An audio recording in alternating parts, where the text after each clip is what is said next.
family, welcome to the One House Build, man. It's your boy Divine Mind. As always, we're gonna bring in the spirit of the ancestors. We're gonna continue to try to be voices in the city, man. Last Saturday we was out in Gate City doing the cleanup. It went well. We passed out Hidden Colors 1 and 2. We'll be back out there all this month. Saturday from 2 to 6. If you ain't doing nothing on your Saturdays, come check us out. We're gonna give y'all a little build this time dealing with the Fiat system, dealing with fractional reserves and things of that nature. So I'm gonna let the good brother Kellen start the build. We'll add, man, from this way, from left to right, man, some insight on it. That's what's up. Basically, we talking about the fiat currency. Fiat, in a nutshell, means a decree by word of mouth, basically. So we talking about the fiat currency. The reason why the money system that we have in place has value is because somebody in the government or in an establishment said it has power. You know what I'm saying? So it's basically what it is. What you want me to add to it? Like, I mean, wherever you want to go with it, man. I mean, basically, so yeah. I think, and that's how like a lot of this inflation happens, and like how our monetary system has like declined. Like even the dollar was introduced in like somewhere like 1913. The dollar is like worth like 92% less than what it was worth in 1913. Like when it came out, the dollar could buy so much stuff. Like now, if you look at the dollar, like a dollar, I pull it out, and now like the government, I pull out $1. Now it's worth $1 million. So I hand this to you. Now you got $1 million. And then now I take it back because it's only worth $1. And so basically that's what fiat currency is. Like I can tell you what the value of this is by word of mouth. I say what this is. And see, and the whole dollar transaction is dealing with our government and this entity called the Federal Reserve. The Federal Reserve is not directly connected to our government. You hear the word federal, now people think it's directly connected. So what they do when they create this currency, that's like a bubble, and they get these fake notes called government bonds. So they might print up some colorful paper, call them government bonds, and say we're gonna trade 1 million government bonds, and y'all gonna give us $1 million.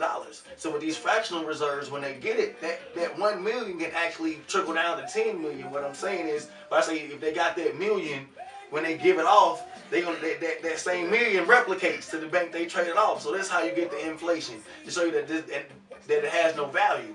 And once before, like you said, how the money value was switched, there was a time where the money was backed up by gold. Yeah. You see what I'm saying? Once we got off the gold standard, it was a wrap. And which made that made money debt. Do you realize that like 80% of the money only exists on a computer? This is why they go into the thing to where they're phasing out dollars, where they're trying to have everybody set up bank accounts, direct deposit. If you don't direct deposit, they can make it so much of a runaround that you're like, well, go ahead and set up a bank account because you're gonna have to wait 2 weeks or a month before you get your check. So it's not a coincidence. This is to merge you away from that. So now we can set the value anytime because we're not even exchanging money. It's just numbers on the screen. You know, I can just up and down it like that. This is the next dynamic of that, and I feel like that's deep. And we gotta realize that there is no value. And I also heard that if all the dollars were out of circulation, that that the debts would be covered. If everybody covered that debt, there would be no money in circulation. Yeah. That's what I meant to say. Absolutely. Do y'all think that has anything to do with the whole Gaddafi situation? With the gold currency he was thinking about setting up? What Gaddafi was about to do was, he was finna crush the Federal Reserve System. He was about to set up an African central bank. And Africa is already a self-sustained continent. It's the richest continent on the planet. It's the only continent that doesn't have to export and import for a means of sustainability. You know what I mean? So when he was setting up that bank, that would have crushed the Federal Reserve System. You gotta realize that the America is now using the citizens as collateral. You have an account just set up as a business, because you know the word persons according to law is a business or a corporation. So this account that they trade is kind of how they get value. And you gotta understand, like I said, that America is not a part of the Federal Reserve. If you do your research and look at who's America's #1 debtor, who they owe the most amount of money to, is the Fed, the Federal Reserve. So our own country is multi-trillions in debt with a small group of private bankers on Jekyll Island. These are a group of families. So this ain't even a whole nation. Our nation owes a group of families. You see what I mean? Which is a whole deeper situation. But that's just a touch onto the fiat, man. Research things like artificial person, natural person. Research fractional reserves. Research the fiat currency system. Is there anything that y'all brothers want to add to the fiat currency bill? Well, I just want to let the family know idea when we think fiat and we mainly think about physical paper dollars actually come to mind. You feel me? But at the same time, remember, family, think numbers. Like he bro already says numbers. If we think numbers, just keep the numbers moving. You feel me? Yeah. So mainly, my point of view is like check out income tax season, for example. A lot of high income individuals that stay off of 280, Mountain Brook, all these so-called blue collars and whatnot and so forth and officials and whatnot that work down in Birmingham, but they go take the money back to where they at, right, and the resources. You know what I'm saying? So the whole deal is what I'm saying is income tax come for them. They don't need to see that. You know what I mean? They don't even touch that. But we do different. We get 25, 35, 4,500, and you know what I'm saying, we're on a whim because them stacks look nice. You feel me? Physically, you feel me? Yeah. So, but we ain't thinking numbers. Come on with it. You know what I mean? Keep that in there. You know what I mean? Go put that, invest that in that. Get a lean on that. You see what I'm saying? You know what I'm saying? I just go to my people on all levels who talking about saving and doing this and that too, you feel me? So yeah, exactly, man. So, just an investment tip on the fiat level, you feel me? While we discussing that, you know what I mean? It's all, Yeah, because the real value is the land. You know what I'm saying? At the end of the day, so you gotta know when you get the fiat, you gotta know where to place the fiat. You know what I'm saying? So when you play the fiat, you got banks. It's a bank game, like you were speaking of the families. You know what I'm saying? They know how to play the bank game. They put in and set up loans and set up ways for their children. You know what I'm saying? When they get to a certain age, they keep turning. We got a way away from, you know what I'm saying, having to set up for our, you know what I'm saying, our future. And that's the cutoff point. Now you got the same thing going on, like a chain reaction of, you know what I'm saying, being addicted.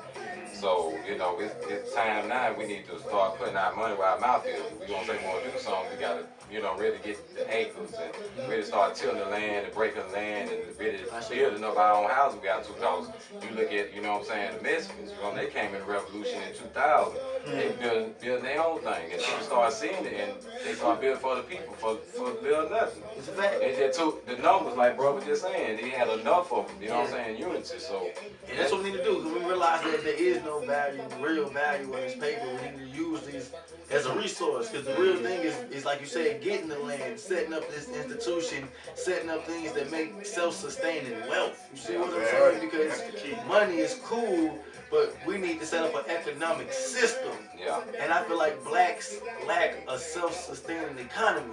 We got a lot of black folks that's getting money, but where's the black economy? Absolutely. You see, and I feel like, we can set the groundwork to setting up a self-sustaining black economy in Birmingham, because I feel like we got 79% black. There's only 3 more places in the nation with a higher percentage of black folks. So I feel like, we got a good chance of doing that here if we really focus the energy, man, on a goal, on some projects, and really utilizing those things for things that's going to push us forward. And I think we also, too, forget, that having a business is not the same thing as having industry. You know what I'm saying? Like, we confuse, black business with black industry. Like, we're not producing anything. Like, we're buying into, we bought into consumerism, and we've essentially bought into, debt and these generational traps of poverty. Like, this self-perpetuating poverty is actually what we bought into.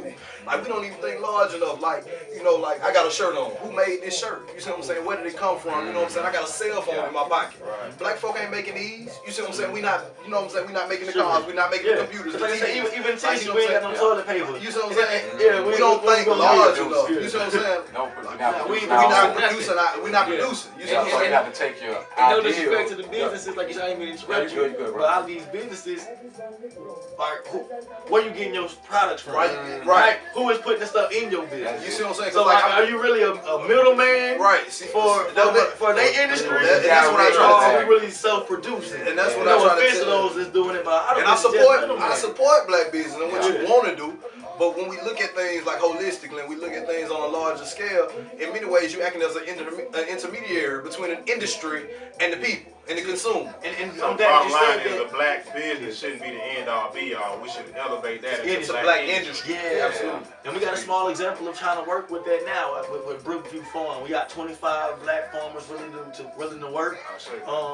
We're trying to get these foods grown and served to these black-owned restaurants. Now, that's a small example of that because we know that these are black farmers supplying these black restaurants. That's one small step of setting up that self-sustaining what? We're getting the food from the black farms into the black restaurants. There's gonna be people that need to work those farms. So we need brothers that need jobs, go work the farms. These farmers can pay you to work these farms. So that's another way that we can get these things on. And is other businesses open, they gonna need workers. You see what I'm saying? And we must focus on spending money.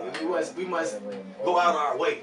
And for lack of a better word, we must have intentions with every dollar we spend and say, I'm gonna make sure that this dollar circulates the black community. Because when you look at the circulation of the fiat, even though it's a paper game, the white dollar circulates about what, 20 days?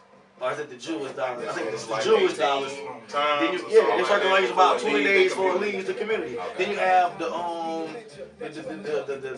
Jewish dollars is like 20. Then you have the regular white American dollars is like 12. And then you have the black American that don't even leave. It leaves in 24 hours. It don't even circulate around a day because think about it. Where do we really go to really spend? Outside our own community. We can't. So it's like it's a cycle of perpetual debt. And I feel like this is why this is imposed. And this is why it's scary. And it's not that folks don't want to see black people come up, because some people say that we want to see it come, but it's a struggle. I was at a meeting with an elder that said he had a business. He said he had a business that was across from some Arabs. And he said with that he was catering to the youth at that time. He wasn't really conscious, so he had a bunch of candy.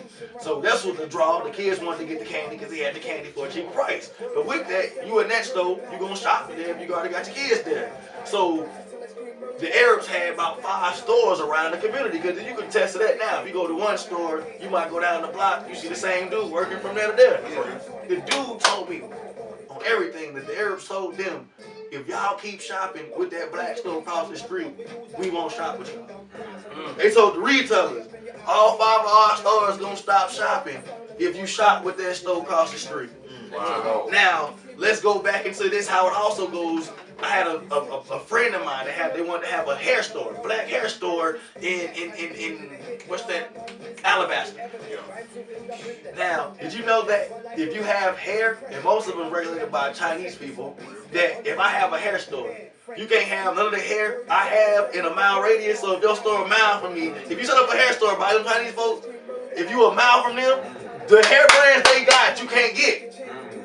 But if they was family, they wouldn't be tripping. Yeah, you can get it. But if you competition, nope. So that means all the good hair, they didn't claimed up. And you got to get the knockoff hair, because it's like you can't have the same brands I got. You got to get your own brands. So it's like there's a monopoly. So unless we intentionally say, look, man, I don't care if I got to get this hair because y'all keeping the sister from getting that hair, I'm going to get that hair. Because I know what y'all doing. We gotta be willing to sacrifice. I say we ain't gonna get no damn hair at all. We gonna put our money in something else, because we gonna stop y'all getting rich there too. We gotta be purposeful. Like we gotta think. Like we gotta be intentional in what we're doing, and purposeful in what we're doing. Because I think we lose focus, and it's so easy for us to lose focus because it's so many disparities that we trying to like overcome. You know, like it's so many disparities in our community. Like we trying to hit this, we trying to hit that, we trying. You know what I'm saying? Black folk getting killed, and next thing pop up, black folk poor, and next thing coming up, black folk in the healthcare industry, black girls in the hair, color black man religion. You know what I'm saying? So it's so much stuff that we trying to combat that we lose focus. But I think like people have to have their area of specialization, and they need to stick to that. Stay in your lane. Stay in your lane. So like you said, but we gotta just really be focused on just pushing the race and the culture forward. Absolutely. Think outside the box, man. Be willing to go up and do it, man. Just put your feet to the ground and put your ideas out there, man. You know, work. Have to do something, man. Do something to push it forward. We at war, man. We at war. Like I was reading, I think the good brother Lamar Johnson was saying how comparing business strategy to war strategy. I mean, economics is war. You know what I mean? Like when you talk about numbers game, it's serious, man. It was like how back onto the to the banks on how they operate, fractional reserve. The game they playing, like you hit it on the head with the numbers game, man. What they do is like, say you deposit $1,000 into a bank, right? With the fractional reserve system, they got a right to say, okay, they'll take this $1,000 and say, now we got $10,000 in the bank available for you. You know what I mean? So the next person comes and gets a loan, they charging them at whatever interest rate that they want to get money from the money that they don't even have. You know what I mean? So from your money, they get money from your money. But who cannot go in there and get the loan? We can. But who goes in there and get the loan? Far than everybody else. They do. To move in our community and do things like what you see downtown. And it's funny, and then like what they did is set down stuff with the store, but this is what also makes it hard for them to release us from the chains, so to speak, metaphysically, or because we are the backbone of their riches. I mean, think about it. If we start shopping with ourselves and keeping our dollars circulating, they say black folks is poor, but we're the #1 spenders. That means we are the backbone of the economy. That means if we not shopping with them, that means if we didn't go to the Arabs and give them all our money, they gonna be bad. Cause like, how we gonna eat? We need y'all to shop with us. Y'all the spenders. And this is why there's a focus on shutting down the black community. That's why so many smoke and mirrors, because we are the life force of holding up that system. And that's why they don't never want us to have the self-determination to say, look, this system is cool, but we could be doing better with our own. I'm not saying that we got to unplug completely, but there must be a stringent strategy on controlling economics. America, but I know it's enough money. It takes a bit. Go ahead. It's real, what I got to say real short. Black people in America, we spend enough money. Top 15. I think it's like that's a powerhouse. In my opinion, that's a powerhouse. We can do something with that. So it's like, it ain't that we don't have the money, it's just misappropriated. Misappropriated and it's not collected. So I feel like the nation is built. We ain't really gotta do much to build the nation. We haven't seen it. But until then, what we can do is build a tangible village for people that want to do it. With this one house movement, people that's on, we have a small collective right now, and we gotta really be family. We gotta be family, and we also gotta energize and do what we do to collect our own economics. So when you see us, when the people see us, we ain't no poor righteous teachers. We wealthy righteous teachers. They see this, how y'all get this wealth. How they do that? So it's like we gotta shine, man. We gotta do more than just talk. We gotta shine. You feel me? And once we shine, we all can shine. You feel me? So with that being said, man, that's the this week's bill for the fiat currency, man. Y'all see us again next week, man. One house.